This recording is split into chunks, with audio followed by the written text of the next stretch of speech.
Bom dia, segunda série. Tô tentando essa perspectiva pra aproveitar essa luz do sol maravilhosa. Espero que seja bom pra vocês do jeito que eu vou gravar agora. A gente vai começar o capítulo 4, vai falar da expansão ultramarina europeia. E depois, no próximo vídeo, eu vou falar pra vocês sobre Incas, Maias, Astecas e Tupis. Tá bom? Vamos começar falando do pioneirismo português e dos aspectos do que vivia o mundo naquele momento, certo? Naquele momento, se buscava aumentar as relações comerciais. Fazia pouco tempo na história que haviam passado as cruzadas, que ainda estavam acontecendo algumas guerras com os muçulmanos, e até então, durante esse período de guerras, né, se usava muitas rotas internas dentro do continente, por terra e tal. Quando acabou a guerra e as relações pacíficas se estabeleceram com os muçulmanos, com os árabes, né? Depois da tomada de Constantinopla, a gente passou a ter um período em que se utilizava para navegar, se utilizava para fazer as relações comerciais, especialmente o mar Mediterrâneo, né? Para quem não está ligado aí, dá uma olhadinha no mapa.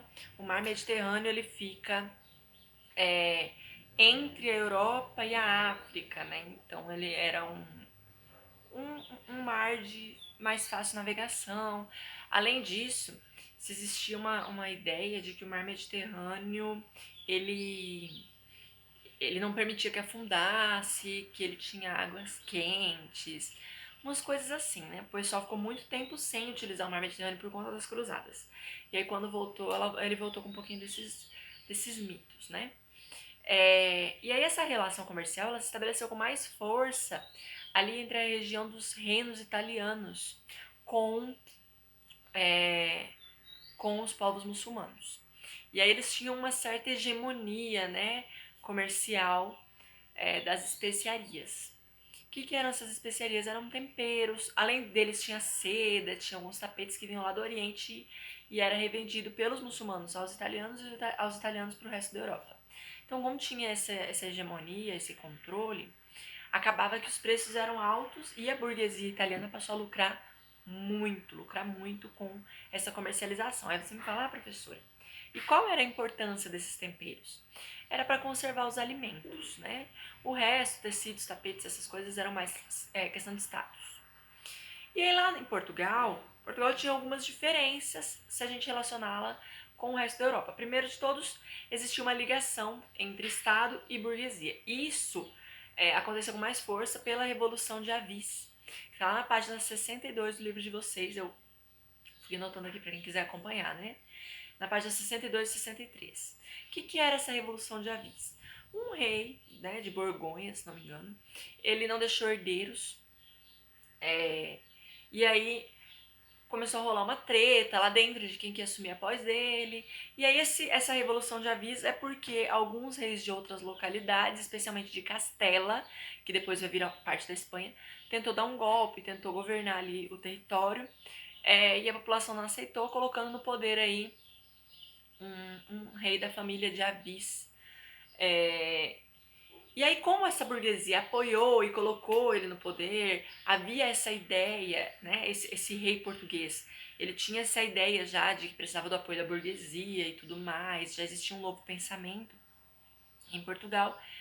Por conta disso, a gente tem uma primeira vantagem. A minha garganta tá dando. Beleza, então. Eu parei aqui, dei um pause, você viu? Vamos falar com a garganta, tá? Bom, então até agora o que a gente falou? A gente falou que o comércio de especiarias era extremamente lucrativo, existia uma certa hegemonia ali entre italianos junto com muçulmanos, e estávamos falando aí das vantagens que Portugal tinha. E eu falei dessa ligação entre burguesia e o Estado, o poder real, uma participação da burguesia na política. Isso não era comum naquela época, né? Na verdade, o poder se atribuía à nobreza e a burguesia costumava ficar meio isolada. Além disso, os portugueses não queriam uma treta lá com os italianos por conta do mar Mediterrâneo e eles tentaram novas rotas. Vamos então tentar contornar a África, vamos tentar fazer esse percurso. A princípio, não se tinha dimensão, né, de como que era isso, as pessoas tinham muito medo de navegar mar aberto, existiam vários receios na época. Mas quando os portugueses chegaram aos primeiros territórios da África e dominaram esses primeiros territórios, eles perceberam que esse caminho era muito mais vantajoso que o mar Mediterrâneo. Por quê? Permitia encontrar novos produtos, permitia dominar territórios, eles invadiram territórios mais pra frente. Eles conseguiram, ao conquistar algumas regiões africanas, fazer a experiência, né? Antes de vir para o Brasil, que foi de colonizar a partir do uso da cana-de-açúcar. Então, lá na página 63 do livro de vocês, fala algumas condições privilegiadas de Portugal, né? Tá ali vários linkzinhos. Vai até a página 64, mais ou menos. A primeira delas é a posição geográfica. A posição geográfica entre o Mediterrâneo e o Oceano Atlântico. O que acontece? Eles estão numa península lá, né, na Península Ibérica, numa lasquinha, numa ponta, logo na entrada do Mar Mediterrâneo. Você fala, professor, mas os italianos não passavam por ali. Os italianos não. Mas franceses passavam, alemães passavam, holandeses passavam, ingleses passavam. Todos eles que tinham que dar aquela volta naquele pedacinho da Europa para entrar no Mar Mediterrâneo, meio que paravam em Portugal. Então, Portugal tinha essas regiões portuárias muito movimentadas, como se fossem grandes feiras. As cidades portuárias elas se tornaram muito importantes naquele momento, né? Tanto é que houve um desenvolvimento aí especial para a cidade do Porto e de Lisboa, né? Então, pensa nisso. Além disso, essa posição fazia com que os portugueses eles tivessem aí estabelecido muitas relações referentes à prática da pescaria. Você sabe que as comidas portuguesas, a maioria tem a ver com o quê? Com bacalhau, por exemplo, com peixes, né? Então, essa tradição pesqueira já existia, já era forte no território. Então, eles já tinham ali uma relação com o mar, uma relação com o oceano razoavelmente diferente. Além disso, tinha essa aliança que eu já falei do rei com a burguesia, a centralização política que foi anterior aos outros reinos. Então, enquanto os outros reinos ainda estavam lidando com uma organização, com unificação, com um conflito entre reis, entre senhores feudais, Portugal já tinha se unificado, falando, ó, agora a gente tem um rei só, né? Então isso já colocava eles em vantagem. Especialmente diante da Espanha, que ainda tinha ali o reino de Castela, de Aragão, tendo que lutar contra as invasões muçulmanas. Não que as invasões, né? As invasões, como se o mundo fosse, mas os muçulmanos estavam ali. Não que os espanhóis não conseguissem, não tivessem poder para ganhar, para eliminar os muçulmanos. Não era isso, mas o problema é que como eles não estavam unificados, eles não tinham uma organização única, acabava rolando essa dificuldade de se organizar, essa dificuldade de ter um exército forte. Aí atrasou bastante a unificação da Espanha. E os outros reinos também lidando aí com vários problemas na época. Outra questão é as tecnologias e técnicas de navegação aprendidas com os muçulmanos. Na época, muitos muçulmanos viveram, também foram expulsos ali de Portugal, viviam na costa da África, que era muito perto de Portugal, enfim. E eles tinham técnicas, eles traziam técnicas e ferramentas tanto criadas por árabes, né, quanto por chineses e indianos. Por exemplo, o astrolábio, que era uma ferramenta para se guiar pelas estrelas, a bússola, e mais tarde a pólvora, né, que também vai ajudar eles a dominar as regiões. Então eles aprenderam muito dessas tecnologias nessas relações com os muçulmanos. No livro de vocês fala também das vantagens comerciais, sociais, econômicas vistas por todas as classes dentro de Portugal. Todas, gente. A nobreza, ela via vantagens, a burguesia via vantagens, os trabalhadores viam vantagens e a Igreja Católica, que era aí muito forte. Os dois principais reinos católicos na época era a Portugal e a Espanha. Portugal porque já tinha se unificado e a Espanha porque estava num processo de unificação ali mais próximo do que outros países, né, que estavam rolando aí umas brigas internas. Então todos viam vantagens. Os trabalhadores viam vantagens no sentido de iniciar uma nova vida e poder trocar de camada social. A nobreza via vantagem na expansão dos seus domínios e influências. A burguesia via vantagem em expandir seus mercados comerciais e os seus produtos para vender. E o rei, né, via vantagens também em poder lucrar mais. Por quê? Já vamos falar sobre a questão da falta de metal que estava tendo na Europa, tá? Então todos viam vantagens, tanto no sentido social, quanto político, quanto econômico, até mesmo religioso. A igreja estava vivendo aquele período de reforma, então adoraria poder dominar outros territórios para poder catequizar. E você fala, professora, mas você falou dos territórios, mas eles estavam indo para as Índias. As Índias já eram descobertas, de fato. Só que novas ilhas já vinham sendo descobertas no Atlântico. A gente tem as Ilhas Canárias, que foram descobertas pelos espanhóis. Ilhas na região também da África, descobertas por Portugal. Invasões como o Cabo Verde, né, que foi feito aí por portugueses. Então eles estavam entrando já em lugares, mesmo sem imaginar que a América existia, eles sabiam que existiam ilhas, eles sabiam que existiam sociedades ali que não eram dominadas por eles. Então, essa perspectiva era muito forte de poder influenciar outros povos e territórios. Tanto é que a gente vai falar dos acordos feitos que Portugal queria ter o domínio de todas as ilhas do Atlântico, porque sabia que existiam muitas ilhas para serem descobertas. Você deve lembrar do sétimo ano, quando você estudou isso, que se acreditava, por exemplo, quando encontrou a América, que era mais uma ilha. Por quê? Porque eles estavam encontrando muitas ilhas nesse percurso, né? Outra questão foi a criação da escola de Sagres, que era uma escola de estudos dedicados apenas à navegação. Então, existiam matemáticos, cartógrafos, geógrafos, navegadores, engenheiros navais, enfim, todo mundo dedicado em um único objetivo: conseguir dominar as rotas marítimas pela África. Existiam várias regiões na África que era difícil de ultrapassar, que era comum navios naufragarem. E por fim, a criação da caravela. A caravela, que era um barco pequeno e leve, que fazia com que se navegasse rápido. É lógico, gente, que esse processo não é um processo rápido, né? Nossa, tive uma ideia, pá, faço o barco, tá pronto. Não é assim. Existiam muitos riscos, muitos naufragaram, muitos se perderam no percurso. Imagina que, se não me engano, foi o estado de São Paulo, do Rio de Janeiro, quis fazer uma homenagem, né, ao descobrimento e tentou fazer a reprodução da caravela que ficou encalhada. Vocês já viram isso? E isso em 2010, 15, não sei. Então, você imagina como foi isso na época das navegações, né? E como que era o imaginário dessa época? O que fazia com que as pessoas quisessem tanto? Porque as navegações pelo mar aberto já não eram apenas as questões econômicas, existiam outras coisas também que faziam com que a galera quisesse muito participar.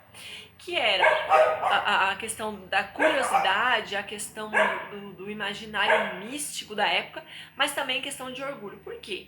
Eles acreditavam que um pouco mais afastado do continente europeu, eles fossem encontrar mundos fantásticos, que eles fossem encontrar seres mitológicos, e esses seres incluíam inclusive monstros, então a pessoa tinha que ser muito corajosa para passar por aquilo, então era um sinal de muito orgulho, né?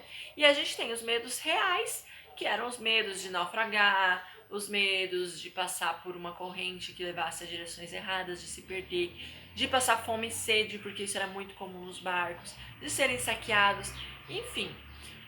E os medos imaginários, que era de encontrar um kraken, um monstro. Eles acreditavam que existia uma lula gigante, né, dentro do mar, que puxava os barcos, e isso vinha derivado do mito do kraken, né? Enfim, que existiam sereias e que as sereias cantavam e te seduziam e te puxavam para dentro do mar, enfim. Então, qual que eram os objetivos reais da navegação? Primeiro, encontrar novas rotas para as Índias.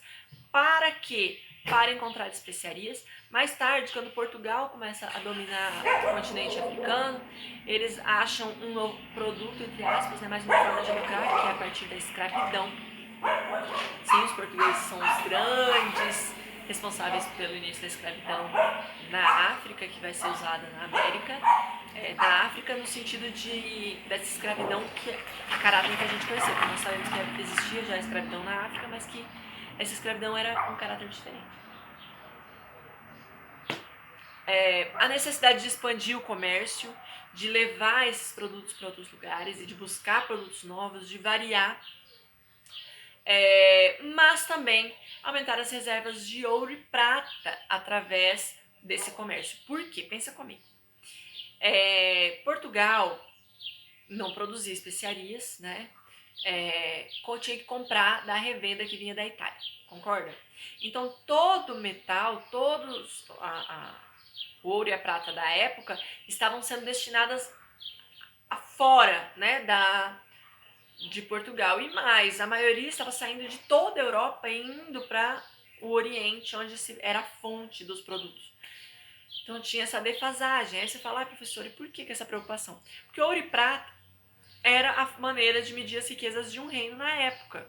Não é que nem hoje, que a gente faz com a reserva de dólar, né? Mas era a questão de ser a forma de medir a riqueza de um país. Inclusive as moedas, né, eram cunhadas em ouro e prata. Bom, vamos lá. Então o que aconteceu? Os portugueses começaram ali a colonizar algumas regiões da África, onde eles tiveram essas primeiras experiências para poder depois colonizar o Brasil, que eu já falei para vocês. Aí existiu o avanço de Bartolomeu Dias até o Cabo das Tormentas, que era uma região assim muito temida. O rei rebatizou aquela região de Cabo da Boa Esperança, porque viu que era possível passar. Depois nós temos Vasco da Gama, que em 1947 ganha aí uma frota para poder contornar, passar pela África e chegar às Índias. E ele chega às Índias no ano seguinte, em 1498, onde ele faz comércio e estabelece um lucro de em torno, galera, de 5.000%.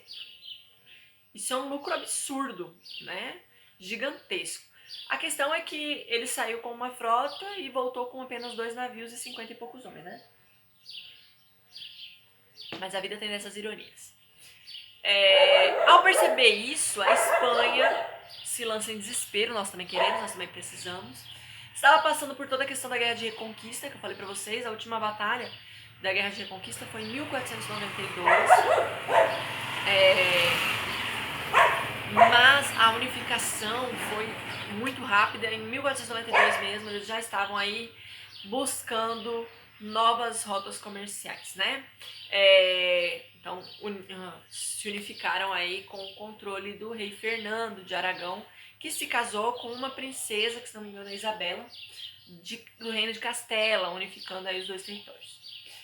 Qual era a dificuldade dos espanhóis? Arrumar um caminho que chegasse às Índias sem usar o mar Mediterrâneo, porque era de domínio italiano, e sem usar a costa da África, que era de domínio português. Olha que situação. Então precisamos pensar numa outra estratégia. Aí você fala, professor, é muito fácil, né? Hoje eu pego o Google Earth aí que eu vou te mostrar.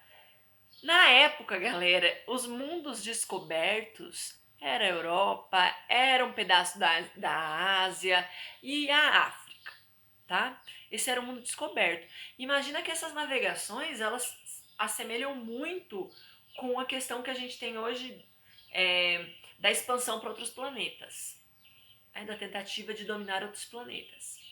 Por quê? Porque é um mundo desconhecido, é um mundo à parte, dá muito medo. A gente não sabe se daqui a 500 anos uma viagem para a Lua não vai, né, sei lá, 42 horas está na Lua. A gente não sabe como vai ser. A mesma coisa dos navegadores, eles jamais imaginariam que você cruzaria um continente em questão de poucas horas, né? Não dá pra gente olhar lá para trás para as grandes navegações com o olhar de quem vive em 2020, né? Pensando com a cabeça de 2020. Isso se chama anacronismo. Fazer isso. Bom, então existia essa dificuldade. Eis que aparece Cristóvão Colombo, que ele era um navegador que costumava já fazer uns percursos aí para a região da Groenlândia, para aquelas regiões lá no alto, né, quase no Polo Norte. Quase no Polo Norte.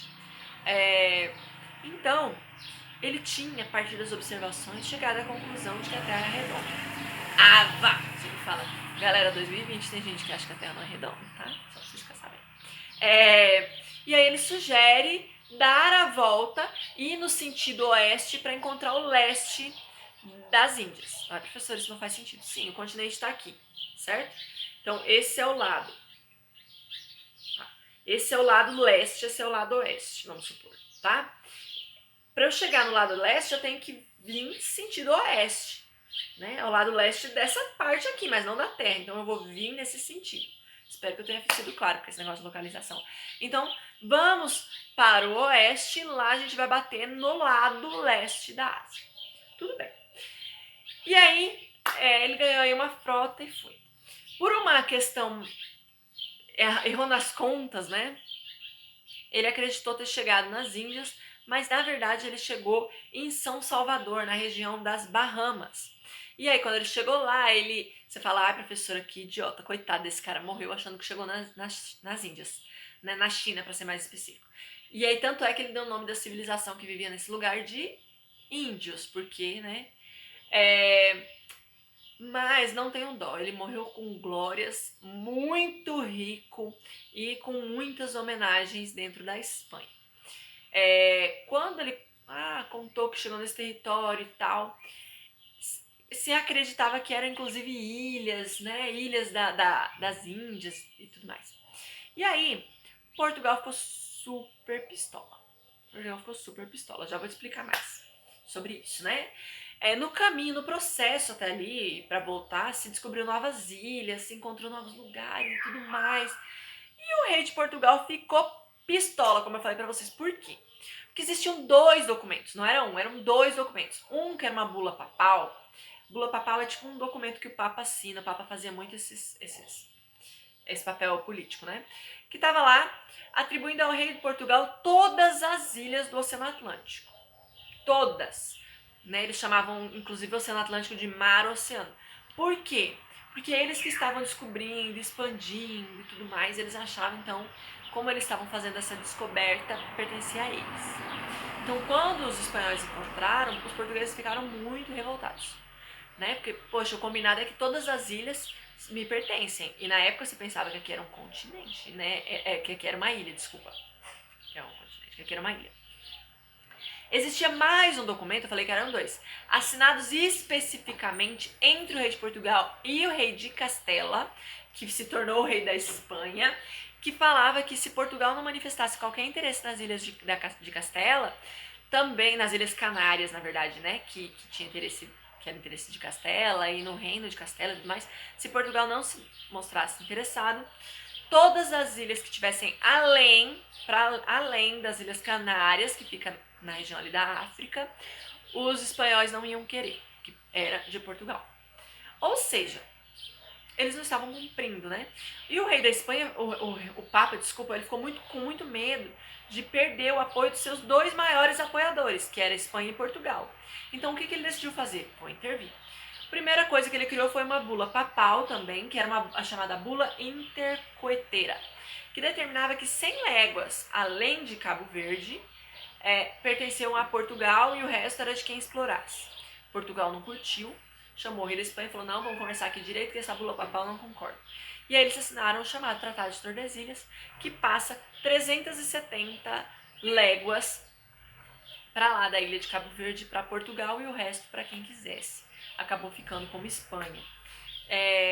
Foi assinado em 1494, então antes da chegada aí de Pedro Álvares Cabral. Quem que não curtiu? Todos os outros países não curtiram. Fizeram várias reclamações, escreveram um monte de carta. Tem um rei da Inglaterra ou da França, não me lembro, que manda uma carta dizendo, eu quero saber onde está lá no Antigo Testamento escrito que Adão determinou que o mundo era dividido entre Espanha e Portugal. Porque eu não estou sabendo disso, não.